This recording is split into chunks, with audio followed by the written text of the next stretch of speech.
in our international relations and bilateral issues, India and the neighbors is very specifically mentioned in the syllabus.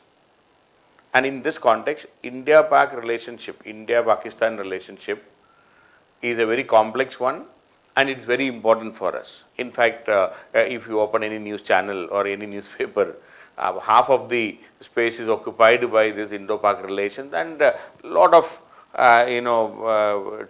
truths there, lot of lies, lot of myths. So many things are being promoted and propagated, especially in our news channels these days. And many a times, there is a lot of misrepresentation of history, and wrong information is fed into the head of our children and the new generation. And I am sure many of you might be having so many ideas which may not be the truth. So, this chapter is very important for clearing many of the misconceptions and clarity regarding what is this Indo-Pak relations and how things are going. So, many videos are there. I am uploading so many different aspects of India-Pak relation. Some of them may not be directly linked to Indo-Pak, but it is indirectly linked to India-Pak relation. For example, I may even talk about what is fundamentalism in the context of when we talk about Indo-Pak, we always talk about fundamentalism, that radicalization, all these things. So, I am classifying, or I am including most of the things related to this in this chapter, so that you have a comprehensive picture of this Indo-Pak relations and the associated issues with respect to we two countries. Okay. So, in the first video, I would like to talk about the reasons for the divergence. See, we started in 1948, or rather 1947, both of us got independent. And we had a common history. We stayed together for hundreds of years. Yet, we fought a series of wars. And now, we are moving in such a way that, it looks like as if there is no common point between us. We are unable to, come together, or we are not even able to even move parallelly. We are diverging. We are not, forget about coming together, forget about even moving parallelly, we are diverging away from each other, unfortunately. So, the first video or first topic which I would like to take up is the reasons for divergence between India and Pakistan. The reasons for divergence. Why are we diverging away? Divergence between India and Pakistan. And I would like to invite all of you to deal with this Indo-Pak relation a bit dispassionately also, rather than trying to talk about this in a very emotional way. Keep aside your emotions and try to understand the history properly, what exactly has happened. Many of the things happened may not be with a particular purpose in mind. Later on it has happened like that. So, we need to look into this problem a bit more dispassionately also. So, the divergence between India and Pakistan, the reasons for divergence between India and Pakistan is our discussion. And now let us see. So, first of all, the most important reason for the divergence between India and Pakistan in our nation building, or rather the way we are today after almost 70 years or more than 70 years of independence, why are we like the way we are today? And the first reason for the divergence is the philosophy of nation building. The philosophy of nation building. See, the nation and state, India is a state, Pakistan is a state, two countries. Nation is a cultural concept. The nation is in the minds of the people, the feeling of togetherness and oneness.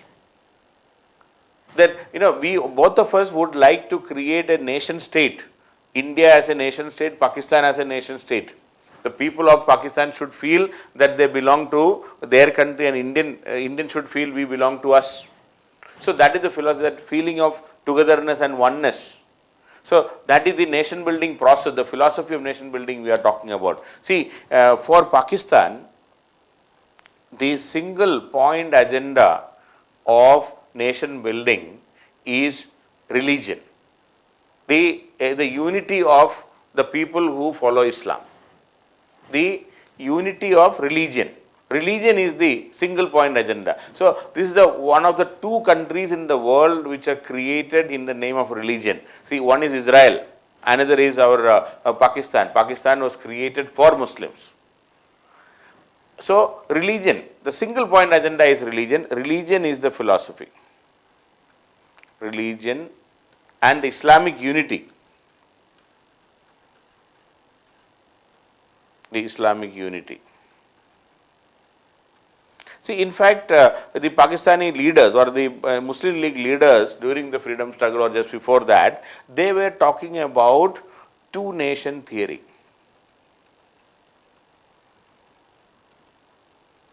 Which we rejected. See, please understand, two-nation theory is a faulty, a wrong theory, and which India has automatically rejected it. Indian leaders have rejected it. We are not talking about this. See, the Pakistani philosophy is India, with the Hindus and Muslims are two nations. And Muslims are two nations. Meaning, both are having totally different culture. Nothing in common between them. That is the Pakistani philosophy. That is the Muslim League's philosophy, which is rejected by our Indian National Congress leaders, which is rejected by Mahatma Gandhi, Nehru, everybody. So, this two-nation theory says that there is nothing in common between Hindus and Muslims, which is absolutely wrong. Everything is in common. We stay together, we live together, except religion, everything else is same. There are, see, otherwise also, there are a lot of difference even between Hindus within India or even between Muslims within India. The practices of Kerala Muslims are totally different from the practices of UP Muslims. Or West Bengal Muslims, so Bengal Muslims. So we have absolutely no connection. In fact, there is nothing in common between two Brahmins. Say for example, a Jammu and Kashmir Brahmin may be mutton eating Brahmin. A Tamil Brahmin may not be even taking onions. There are pork eating Brahmins in India, fish eating Brahmins in India. And there are Brahmins who cannot even imagine of taking even onions. So, there is so much of diversity in India, even within one particular caste. So, there is nothing, see, we cannot say all Muslims in India follow the same philosophy. No. All Hindus in India are not following the same philosophy or same practices. Nothing. So, we in India, we talked about unity in diversity as the philosophy. In India, it is unity in diversity. Meaning, we accept the diversity. There is space for everybody. There can be different practices, different cultures, different ideologies, different activities. But yet, we can be together. Whereas Pakistan said, the Muslim League said that Hindus and Muslims are two different cultures, so we cannot stay together. But we said, Indian national philosophy says, we have different cultures, we accept the different cultures and still we can stay together. There is no contradiction between two cultures. Unity in diversity of cultures are there. Thousands of different cultures are there in India. Even there is no religious unity in India. Even within religion, within caste, within community, within the same, in a particular caste, there are hundreds of different practices. There are nothing in common between two Indians other than we are Indians. So, we talk about this diversity is what we cherish and protect, and that is why we can stay together. Pakistan insisted that no, religion is the unifying factor. Religion will unify us. Hindus and Muslims cannot stay together, we are different culture. But a corollary of this, you see, that is a two-nation theory is a faulty theory, because if you look at the corollary of the two-nation theory is, Hindus and Muslims cannot stay together, that means all Muslims can stay together. Can stay together. That is the philosophy. See, the two-nation theory says Hindus and Muslims cannot stay together, that means Muslims can stay together. But what happened in the first 25 years itself? The West Pakistan and East Pakistan, there is a bloody war between them. Millions of people were killed. And ultimately East Pakistan got separated and Bangladesh was created because they could not find anything in common other than religion. Ultimately they broke away. Bangladesh was created, India participated in that, but India did not create this problem. India did not create the reason for partition. They fought, if civil war was going on, India helped in the partition of Pakistan, that may be correct. But we did not create this problem because the Western, the Punjabi Muslims and the Bengali Muslims could not stay together. Punjab versus Bengal. Ultimately the culture mattered, not the religion alone. Even though they had the same religion, still they could not stay together. Even today. So first reason or first proof of the failure of two-nation theory is the partition of Pakistan, between West Pakistan and East Pakistan, or the creation of Bangladesh. The second proof is the fight within Pakistan today. Within Pakistan today between the moderates and the fundamentalists, or the radicals. The radicals want to impose a particular, I'll say particular variety of Islam, or rather they have a particular interpretation of, Islam. They want a very strict implementation of the Shariat law. They want a very orthodox way of lifestyle. And they don't tolerate, they don't want to see the moderate Muslims to be there. That is why a lot of bombings, killings, schools are being killed, schools are bombed. This, that Tehreek-e-Taliban, Pakistan and all. See, there is a fundamentalist groups, TTP, Tehreek-e-Taliban, Pakistan. So this is a fundamentalist group. It's a version of the Talibanis. They want very, very orthodox lifestyle, orthodox interpretation of the religion. So they are killing moderate Muslims only because they are not following what they preach as the true Islam. So where is the, the unity of all Muslims? Even then, otherwise also they are fighting against Shias. They kill Ahmadiyas. They kill Shias or any other, versions of Islam. Forget about non-Muslims. Then they are killing moderate Muslims. So the very two-nation theory has failed. And my point here is why India and Pakistan are not able to come together. One fundamental reason is this nation-building philosophy. Our outlook of inclusive culture, including everybody, different cultures can stay together is our philosophy. Pakistan's philosophy is religion is the binding factor. Only those who follow this particular religion can be together, or all those who follow Islam can stay together. Is therefore, even if they are geographically divergent, geographically they are far apart. There is nothing in connection between West Pakistan and East Pakistan. They said we can stay together, but ultimately they failed. So the first reason for divergence between India and Pakistan is the philosophy of nation building. The second reason for divergence between India and Pakistan is the issue of Jammu and Kashmir. See, for Pakistan, it's a very simple logic. That is, Jammu and Kashmir is a Muslim majority princely state. Pakistan is created for Muslims, so Jammu and Kashmir should automatically join Pakistan. But Indian philosophy is totally different again.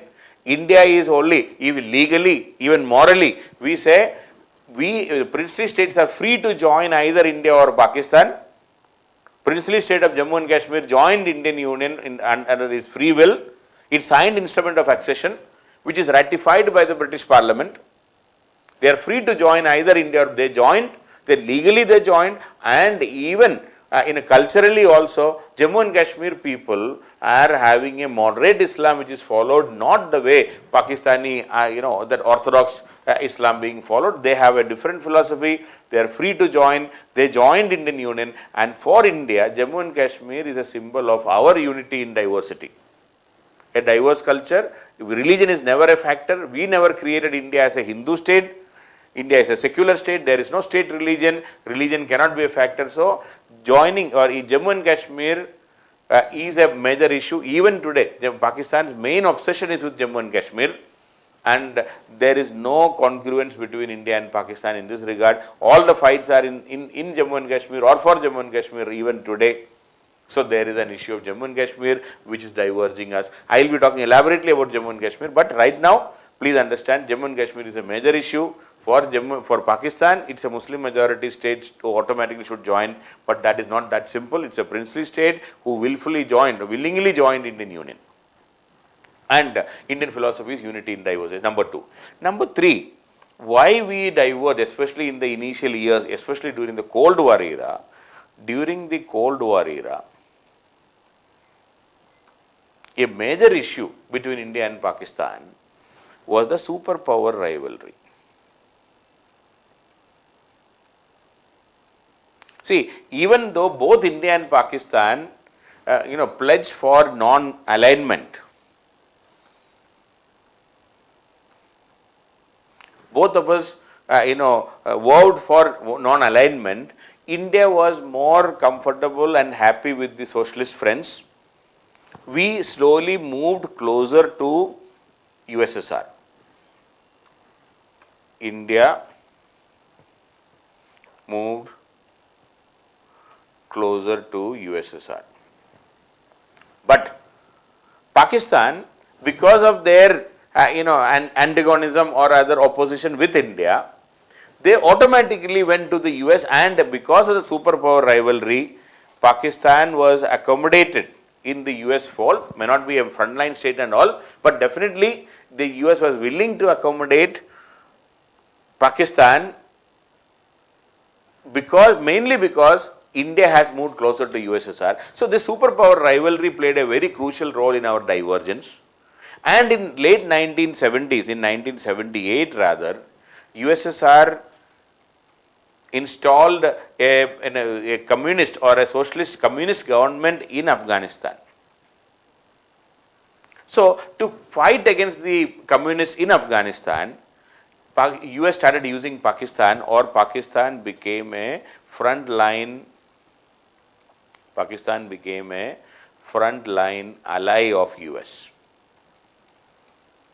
So the entire 1980s, we further moved away mainly because of this Afghan issue. Pakistan was very important for US, whereas India was more closer to Afghanistan and USSR. So we once again moved away rather than coming to. So 1980s, especially toward the end of the Cold War era, we were clearly in two different camps, and it further helped in the divergence between India and Pakistan, because we are talking about the divergent. Why are we not coming together? Why are we moving away, despite the fact that we started from a single point? We got independence at the same time. We were together by the British or even the Mughal time, or even in the past, even our Harappan civilization. Everything is here. We are together.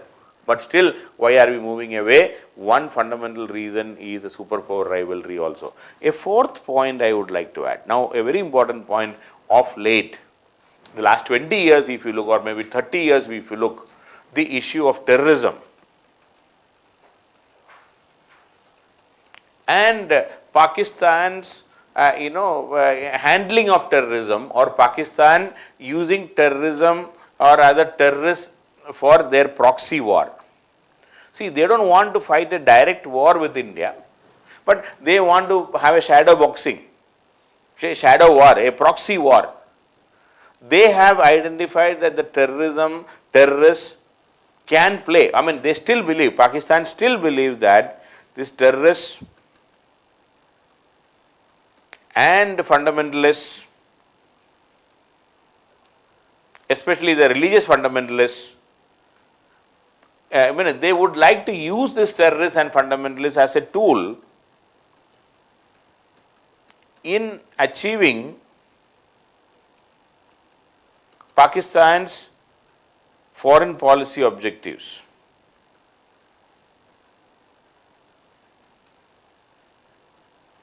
Okay. Even today, this twin issue, terrorism and fundamentalism, and there is Pakistani army, the Pakistani leadership, even if the political leadership may not be that inclined, because they know what are the side effects of this terrorism and fundamentalism. The religious fundamentalism, the religious orthodoxy and the terrorism, they want to use this to achieve their foreign policy objectives. They want to use this as a tool in achieving Pakistan's foreign policy objectives. Today, Pakistan is unable to unequivocally deny or rather refuse terrorists and fundamentalists. See, terrorism and fundamentalism are, I will say, these are a double-edged sword. Double-edged sword. It is like, riding a tiger, or it is like, as, the former, the US Secretary of State, Hillary Clinton said, terrorism and fundamentalism is like, rearing a poisonous snake in your backyard, thinking that this snake will bite only your neighbor. Thinking that this snake will bite only your neighbor. So it's like riding a tiger, and after some time you cannot get out of the tiger. Pakistan is unable to. Even today, Pakistan has not unequivocally rejected terrorism and fundamentalism as part of their the policy to achieve their foreign policy goals. See, no country can achieve anything great by using terrorists and fundamentalists. Even India should learn this from Pakistan. See, if you are to learn something from Pakistan in a big way, this is what we should learn. How dangerous are terrorists and fundamentalists? Even in India, even today, many leaders still think that these religious orthodoxy and religious fundamentalists can achieve, they can bring in some benefits for them. Yes, they may bring some short-term benefits, but in the long term, this terrorism and fundamentalism can be counterproductive. If you promote these fringe elements, I will call them as fringe elements, those marginal sections who still believe that religious orthodoxy and religious fundamentalism is the way of life, we should not promote them. We should find they should not have any place in the polity of the country, in the governance of the. See, these I will say these religious orthodox fellows, these orthodox